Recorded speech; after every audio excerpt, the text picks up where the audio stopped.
With everything that's going on in the world, the government about to shut down, the cost of healthcare rising, social turmoil, the thing that matters most is that we know how J.K. Rowling feels about her former child stars turned fully independent adults with beliefs of their own. If you can't tell, that was a little bit sarcastic. Anyway, my name is Liz. Welcome to my YouTube channel where I share whatever's on my mind. And I find myself thinking about Emma Watson and J.K. Rowling and the recent interview Emma Watson gave and the reaction by J.K. Rowling to a very innocuous milquetoast kind of critique of Rowling and what that means for the world of LGBTQ rights and the backlash we are seeing to transgender rights in a lot of Western liberal nations. And I say liberal as in democratic nations that have protections in place for LGBTQ people, but are quickly becoming very dangerous for transgender people. So J.K. Rowling has a history of lobbying against transgender rights. She has pushed for the UK government to define womanhood as the sex you were born at birth and to create gender-specific places that transgender people would not be allowed into. She has decided to make herself judge, jury, and prosecutor for women's rights and the women's rights to question and accuse other women of being transgender because they defy gender norms. And not only is this dangerous for transgender women, but J.K. Rowling's attitudes towards gender essentialism, which defines our gender by our physical characteristics, is dangerous for all women. It sets women's rights back, and it all while encouraging women to view those who are different than themselves as an enemy. And I reject that in all of its forms. I do not believe transgender women are a threat to my safety. I think the greatest threat to my safety is the US government taking away my rights, not transgender women. And J.K. Rowling's fear-mongering is only creating a world where both transgender women and biological women are at risk of being policed and scrutinized for how they present their gender to the world. And I'm strongly opposed to that, and I am here to protect all women and transgender women and their rights. And I don't think that transgender women competing in women's sports is the greatest threat to women's equality. In fact, I think women's sports in general is not funded, it's not supported, and I think the fact that women's sports is not given the credentials that it deserves is more of a threat to women's sports than transgender athletes competing in the field. And also, I graduated college in 2019. Transgender athletes were playing against my Christian college. I knew someone on our Christian girls soccer team, and they competed against transgender athletes and won. So it's not just because you're competing against a transgender athlete does not mean that the transgender athlete will automatically win.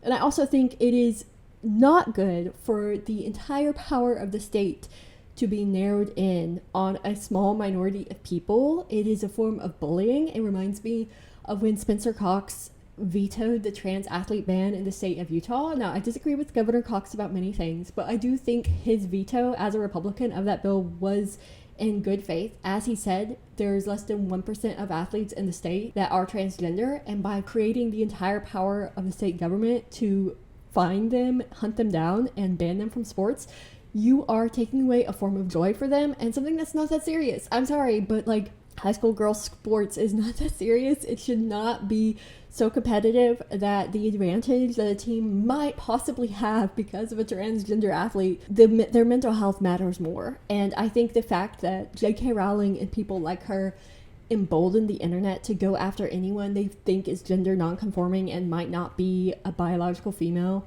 hate that term, going after anyone who they think might be transgender is much more dangerous than the transgender athletes on the team. Bullying children because you think they are transgender makes you a worse person than just allowing them to play and living their life. Like, come on. Anyway, I think J.K. Rowling is a horrible person.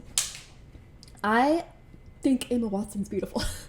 I think Emma Watson is a gracious, lovely person who grew up in the spotlight and has somehow maintained her humanity and sense of poise and self, which is very difficult to do for former child stars. And it has something that most of the Harry Potter, I say most because some of them seem to have lost themselves in the sauce. I'm just gonna say they're kind of weird. I would say one of them is. But most of the actors in Harry Potter, for some reason, have actually grown into like incredible adults who advocate for amazing causes and seem to know their place in the world and seem very, very well adjusted. So whoever was in charge of the children on that set, you did a good job. I'm just gonna say it.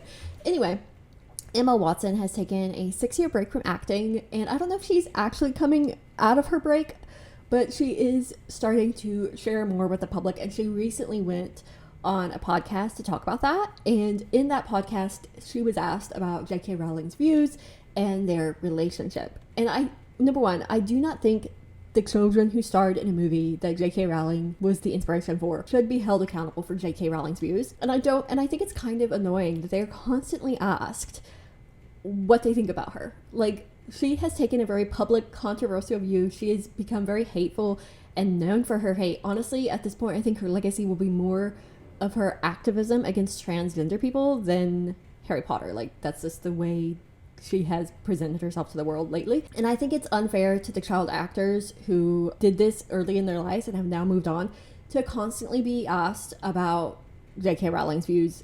It just seems kind of unfair to them. But she was asked about it, and I thought Emma Watson's answer was very thoughtful. You can tell it's something she has struggled with, and it's not like she hasn't been asked this before.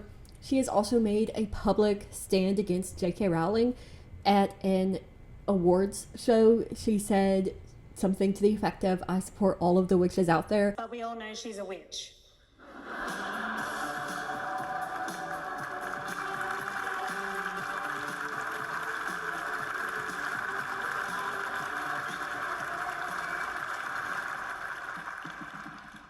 I'm here for all of the witches.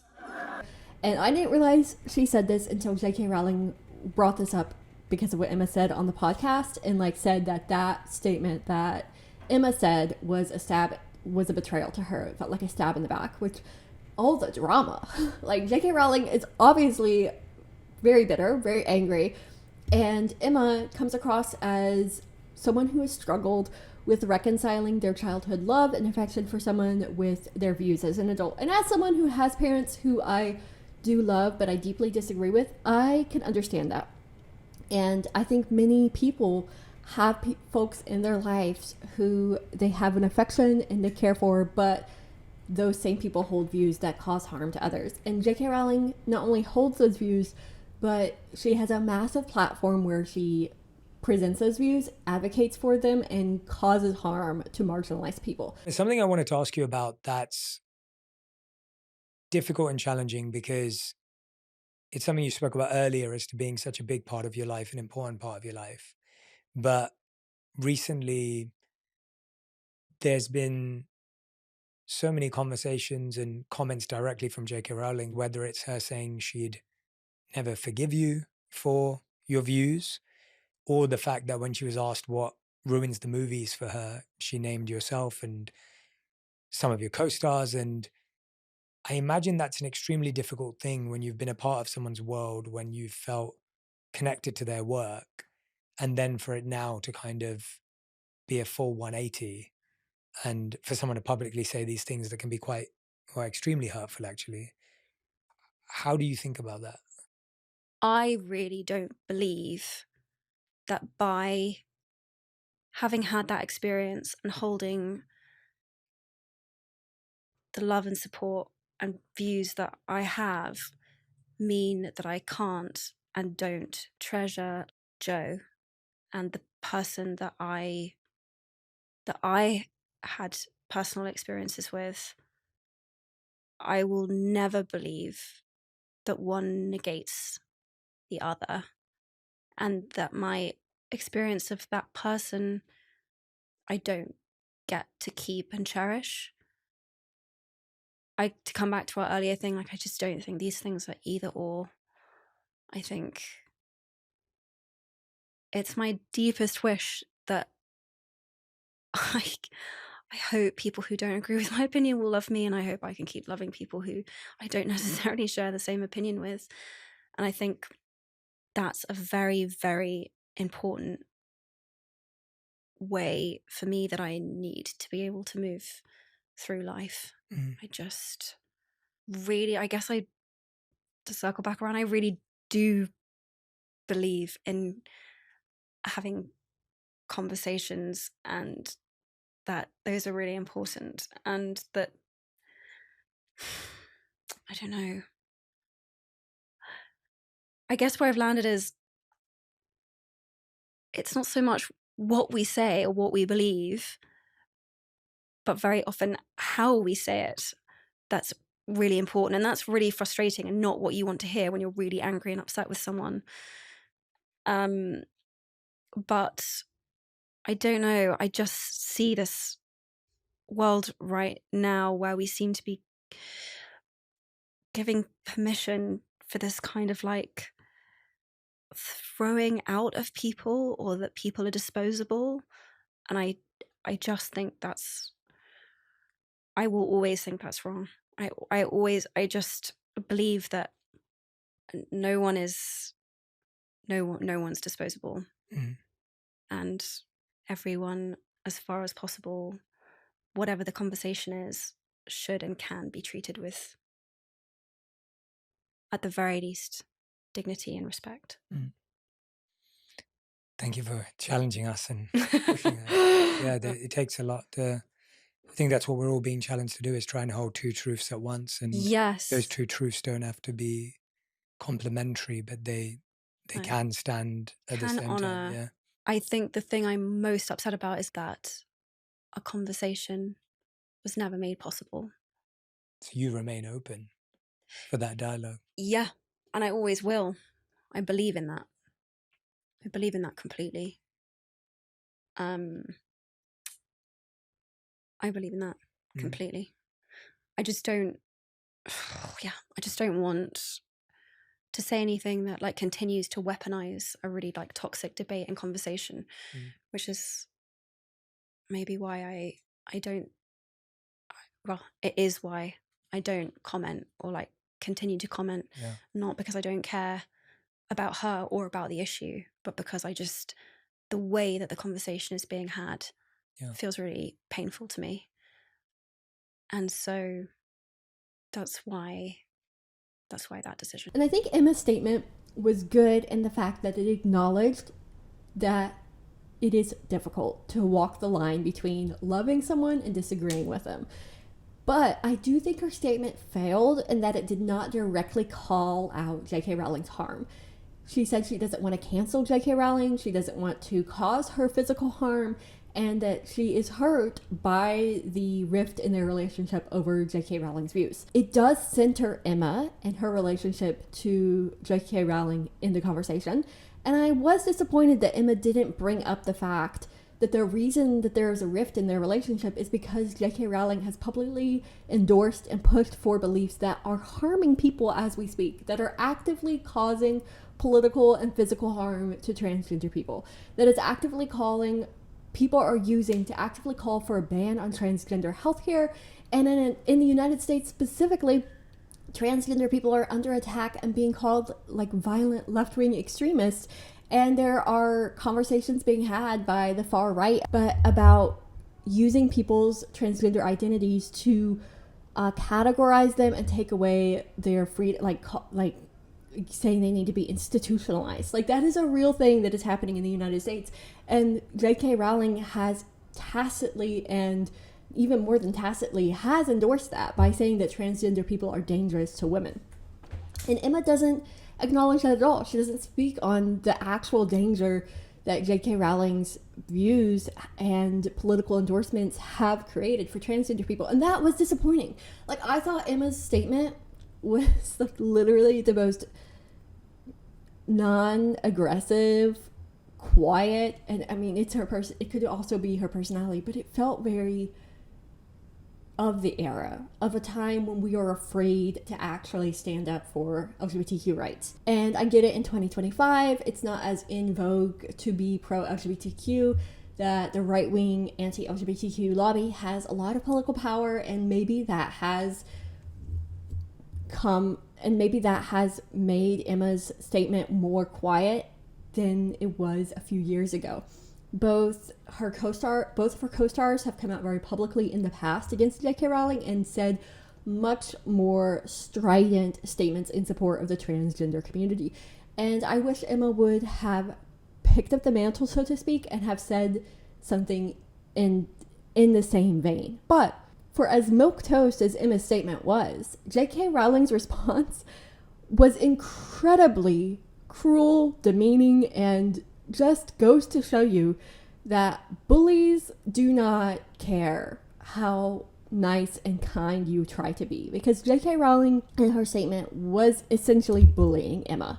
And also, I have some thoughts on it. First of all, J.K. Rowling reposted a video mocking the interview, tacitly endorsing bullying Emma in this way, and basically saying that the kind words that Emma had to say about J.K. did not matter in the moment. Emma offered an olive branch. Hey, we can agree to disagree, and we can still love and support each other. It's basically the gist of what she said.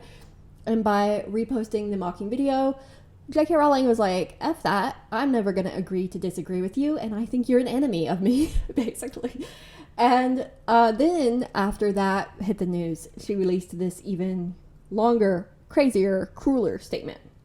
She said, I'm seeing quite a bit of comments about this, so I want to make a couple of points. I'm not owed eternal agreement from any actor who once played a character I created. The idea is as ludicrous as me checking with the boss I had when I was 21 for what opinions I should hold these days. J.K. Rowling can state that, but can't deny the fact that she has bullied the child actors who worked with her for not agreeing with her. So she says they don't have to agree with me, but her actions show that if you choose not to agree with her, she will bully you for it. Emma Watson and her co-stars have every right to embrace gender identity ideology. Such beliefs are legally protected, and I wouldn't want to see any of them threatened with loss of work or violence or death because of them. However, Emma and Dan in particular have both made it clear over the last few years that they think our former professional association gives them a particular right, nay, obligation, to critique me and my views in public. Years after they finished acting in Potter, they continue to assume the role of de facto spokespeople for the world I created. I don't think that is an attitude of Emma or Daniel Radcliffe. I think that is an attitude that J.K. Rowling projects on them, and if they agreed with her views, she would not care. It is because their most famous roles were in Harry Potter, and the creator of Harry Potter has become most infamous over the last few years for being so stridently anti-trans rights that they are then asked about their beliefs on the subject matter. And because the Harry Potter fandom is so large and it had such a large core audience of people who were LGBTQ+, of course it impacted the fans, who then turned to everyone in the series who mattered to them, which included the actors and the author, when the author became so stridently anti-LGBTQ.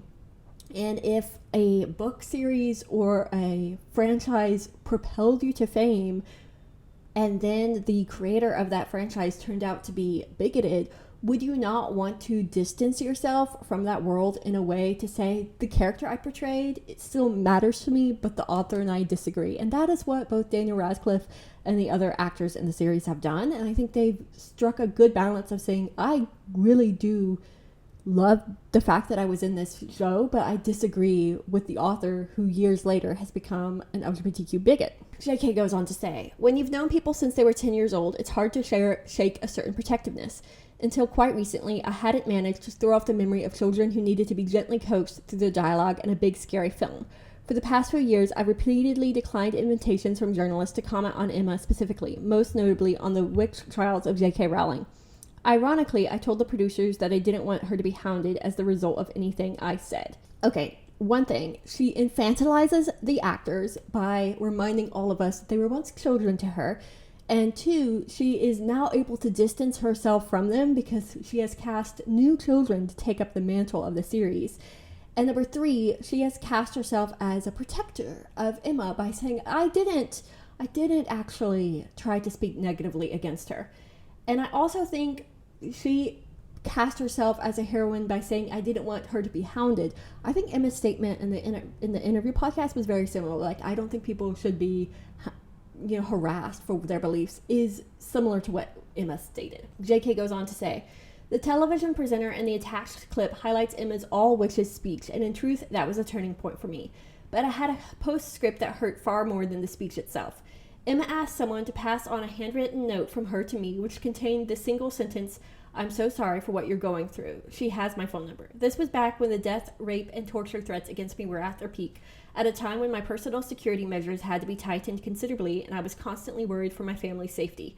Emma had just publicly poured more petrol on the flames, yet thought a one-line expression of concern from her would reassure me of her fundamental sympathy and kindness. It's very crazy to me that J.K. Rowling is stating that Emma's statement that she stands with the transgender community by standing with all witches was a statement of violence against J.K. Rowling and would create more violence against J.K. Rowling when we are in a time when people are actually using anti-transgender discourse to foment violence towards transgender people, and J.K. Rowling's statement is going to be used to foment death threats and violence against Emma Watson. I find this contrast where J.K. Rowling can center herself in her own experience and her own threats of physical violence that she has gone through, while ignoring the fact that her rhetoric and the things she retweets and reshares that call for violence against transgender people are totally fine and justified in her mind. Violence against her is not acceptable, but violence against other people seems to be fine with her, and she is perfectly fine, it seems, to bully random strangers online and call for violence, and violence sanctioned by the state by promoting public policies that target transgender people. J.K. Rowling is fine with that, but when it comes to her personal safety, it is paramount, and anyone who might have made a public statement that caused frustration towards J.K. Rowling should be condemned for that statement. I do not think Emma Watson's statement or Daniel Radcliffe's statement are justification for violent threats, and they were not intended that way, and anyone who perceived them that way, I think was wrong in that way. JK goes on to say, like other people who've never experienced adult life uncushioned by wealth and fame, Emma has so little experience of real life, she's ignorant of how ignorant she is. I'm sorry, but that is the most patronizing statement I've ever heard someone say. She's ignorant of how ignorant she is. English women have just the perfect combination of the wealth of the English language and sarcasm and they know how to be as patronizing as possible. They really do. And J.K. Rowling is emblematic. She'll never need a homeless shelter. She's never going to be placed on a mixed-sex public hospital ward. I'd be astounded if she's been in a high street changing room since childhood. Her public bathroom is a single occupancy and comes with a security man standing guard outside the door. Has she had to strip off in a newly mixed-sex changing room at a council-run swimming pool? Is she ever likely to need a state-run rape crisis center that refuses to guarantee an all-female service? To find herself sharing a prison cell with a male rapist who's identified into the women's prison. I wasn't a millionaire at 14. I lived in poverty while writing the book that made Emma famous. I therefore understand from my own life experience what the trashing of women's rights in which Emma has so enthusiastically participated means to women and girls without her privilege. I want to pull my hair out, y'all. Number one, J.K. Rowling is stating that rich people could have no empathy if they were rich all their life, which, wow, what a statement. It's crazy because J.K. Rowling aligns herself with the most wealthy and powerful in the world right now. J.K. Rowling lists fears that biological women say they experience around transgender women. What's crazy to me is all of this are experiences that LGBTQ people have and transgender people have when they go out in public. Transgender people are afraid to use the bathroom. I remember when Charlotte tried to ban gender-affirming bathrooms, and the statistics in 2018 when that happened of transgender people who have medical issues because they refuse to use the bathroom in public. They don't have a bathroom to use at their job. They fear for their lives when they go into a changing room to buy clothes because they could be outed, harassed, and physically harmed. Transgender people don't have crisis lines to call. The Trevor Project, its funding has been shut down by the government. All of these experiences are the experiences of LGBTQ people. It's almost like physical and sexual violence is not determined by your gender, but determined by a world that allows predators and those who commit violence to get away with it without any consequences. And J.K. Rowling claims that Emma has no empathy because she was born wealthy, but J.K. Rowling herself has no empathy for anyone who exists outside of the sphere of her own experience. And that most definitely includes transgender people. And that is what's so frustrating to me about this statement, is it lists all of these examples of times when women have been afraid, but they are not afraid of transgender people. They are afraid of biological men who are predators. And it is not trans people that women need to be afraid of. It is a system and a country that enables predators to harm women and trans people. Predators attack all people regardless of their gender. All people are at risk of predators, and because of laws that allow rapists and offenders to get away with it, we're all at risk. We need a stronger safety net to protect all of us, so that when we report crime done against us, we don't have to risk losing our job because we went to HR over a creepy statement made at work. Like, there are so many better ways to protect women, children, girls, and transgender people than going out here and becoming an attack dog against LGBTQ rights. That is what J.K. Rowling has chosen to do with her vast wealth, money, and time. She ends her statement by saying, "The greatest irony here is that had Emma not decided in her most recent interview to declare that she loves and treasures me, a change of tack I suspect she's adopted because she's noted full-throated condemnation of me is no longer quite as fashionable as it was, I might have never been this honest. Adults can't expect to cozy up to an activist movement that regularly calls for a friend's assassination, then assert their right to the former friend's love as though the friend was in fact their mother. Emma is rightly free to disagree with me and indeed to discuss her feelings about me in public, but I have the same right, and I finally decided to exercise it." Finally decided? J.K. Rowling, we wish you had finally decided. We have known these feelings have existed for years because people... Okay. J.K. Rowling is the eternal victim in her narrative, and honestly, it's not going to change. She will continue to wage a war against transgender people and center herself as the crusader for women's rights because she has this incessant need to be the center of attention. I don't know what I'm looking for. I think it's this like British sense of entitlement plus having grown up in poverty with a chip on your shoulder and just being hateful, all mixed up in one. And I feel for Emma because she just said something so kind, and she obviously has struggled with this ending of this relationship and what it means to her and her place in the world and how she should approach people who've endorsed the full-throated transphobia that J.K. Rowling pushes and what to do about it. And in stating, hey, I still love this person and I feel terrible for the harms they have caused, J.K. Rowling has now come out and just been the most rude, insufferable, and arrogant person in response. Anyway, there is no redemption for J.K. Rowling. And the best way to deal with J.K. Rowling, the best thing we can do as an audience watching this unfold is continue to fight for transgender rights, continue to fight for LGBTQ equality, and continue to fight for feminism that actually serves all women, regardless of their race, gender, sexuality, nationality, wealth, all like intersectional feminism is the best antidote to the J.K. Rowlings of the world. Anyway, thank y'all for watching. This was just a little rant that I had on my mind as I have witnessed a lot of rhetoric online. Thankfully, not a lot of Twitter rhetoric because I did delete the X app. Clap, please. It has been so freeing to delete X. I have taken up the space that I was on X with TikTok, which I'm not sure is great. Maybe I'll delete TikTok. I don't know if I'd ever delete TikTok. But the toxic cesspool that was X was truly eating at my mental health. And after the events in Utah and Arizona, I really needed a mental break from seeing the right-wing insanity on my timeline that is running my country.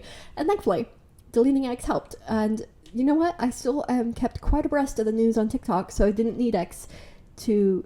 I'm just not in the absolute loop of what the right-wingers are saying and accusing me of these days. Me, I mean liberals. And you know what? That's probably for the best. So if you enjoyed this video, please give it a like, let me know, feel free to subscribe to the channel, leave a comment and tell me any topic that you would like me to cover, and I'll see if I have thoughts on it. I'm sure I do.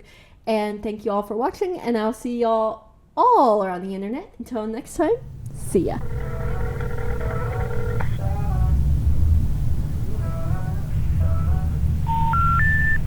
We're sorry.